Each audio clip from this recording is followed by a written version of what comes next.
김상태 의원입니다. 우선 본의원과 19분의 의원님이 발의하여 의회 운영위원회에서 원안에 의결되어 금일 본회의에 회부된 청주시의회 의결사항 등에 관한 조례 일부 개정안에 대해 많은 관심을 갖고 고견을 주신 존경하는 박용현 의원님께 깊은 감사의 말씀을 드립니다. 법의 해석에는 영미 다양한 해석 방법이 존재하고 있어 우리 의회 또한 다양한 의견에 귀 기울여야 한다고 생각합니다. 그럼 개정조례안에 대해 지적하신 것에 대해서 말씀드리겠습니다. 청주시의회 의결사항 등에 관한 조례 1조 목적 말씀하셨는데요.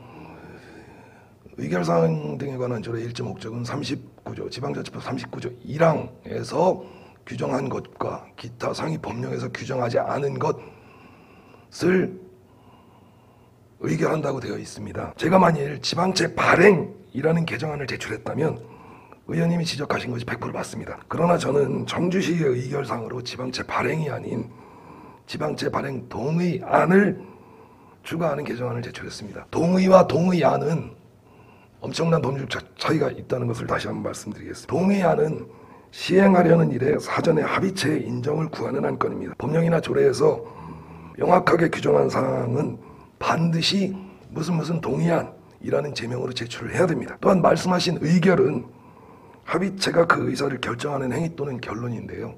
의결에는 사전동의, 사후승인 모두 포함이 되어 있는 굉장히 광의의 개념입니다. 현재 청주시는 지방채 발행에 관해 지방재정법 제11조 2항 지방자치단체의 장은 제1항에 따라 지방채를 발행하려면 재정상황 및 채무 규모 등을 고려하여 대통령령으로 정하는 지방채 발행의 한도액의 범위 내에서 지방의회의 의결을 얻어야 한다고 명시되어 있습니다. 그 법률에 의하여 지방채 발행 한도액의 범위 내에서 청주시의회는 예산서 첫 페이지의 예산 총칙에 의해서 지방채 발행을 승인받고 있습니다. 참고로 1회 추경 지방채 차입 한도액은 1613억 원입니다.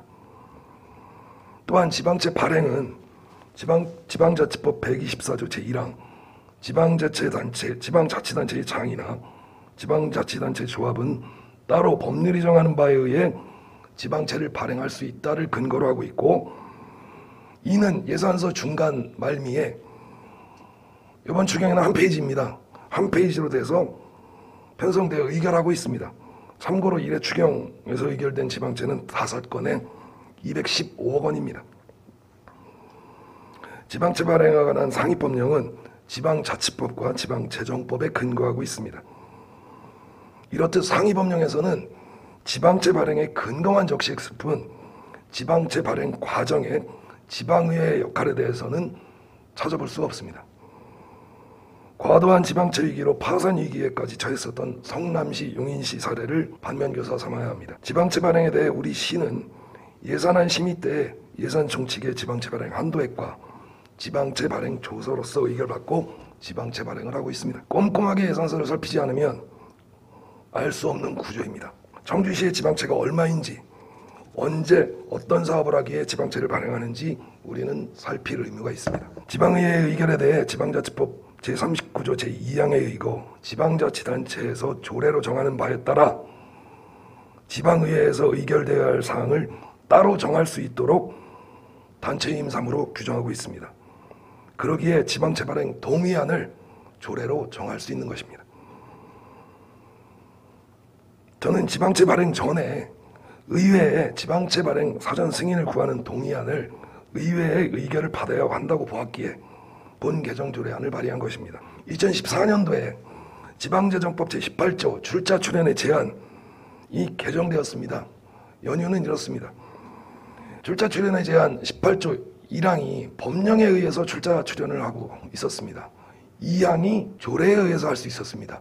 그럼에도 불구하고 많은 지방자치단체가 무분별하게 출자 출연을 한다고 하여 제3항에 지방자치단체가 출자 출연을 하려면 미리 해당 지방의회의 의결을 얻어야 한다라고 강행 규정으로 적시하여 지방자치단체의 무분별한 출자 출연을 제한하였습니다. 18조는 출자 출연의 제한입니다. 제목이. 이는 지방정부에 대한 지방의회의 권한을 출자 출연을 제한할 수 있는 마지막 통제 수단으로 본 것으로서 지방의회의 존재에 큰 의미를 두고 있는 법 규정입니다. 이렇듯 지방 관련 법령에는 미리 지방의회의 의결을 얻어야 한다라는 사전 동의를 구하는 조항이 존재합니다. 지방재정법 제3조 보증채무부담행위, 동법 제18조 출자 출연의 제한, 동법 제50조 1항 세출예산의 2월, 지방회계법 제24조 일시차입금, 지방자치법 124조 지방차금 및 지방채권의 관리 등이 기의 예입니다.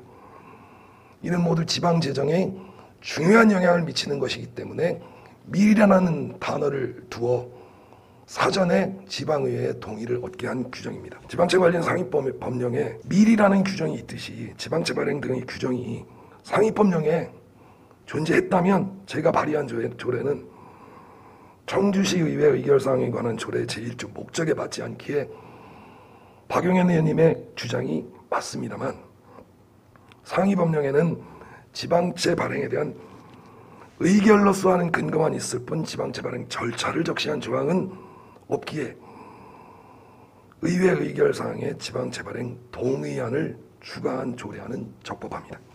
본 개정안은 지방자치법 제39조 2항의 위임에 의해 지방채 발행 전에 지방채 발행 동의를 구하는 사전 행정 절차를 규정하는 것입니다. 이는 본 조례의 목적에도 부합됩니다. 지방자치법 개정으로 지방의회의 권한과 중요성이 더 커지고 있는 만큼 책임 또한 같이 증가할 것입니다. 이 조례가 통과된다면 예산심의와는 별도로 집행부는 지방채를 발행하기 이전에 지방채 발행 동의안을 심의받음으로써 의회 예산 통제권을 포함한 집행부 감시 견제권이 강화될 것입니다. 이상과 같이 본 개정 조례안은 상위법령을 위배하지도 않았고 시민의 권리와 의무에 영향을 주지 않을 뿐더러 조례의 목적에도 부합되기 때문에 마땅히 통과되어야 합니다. 소중한 의견 주신 존경하는 박용현 의원님께 감사드리며 다양한 의견이 서로 존중되는 청주시 의회가 되기를 간절히 소망하며 토론을 마치겠습니다. 감사합니다.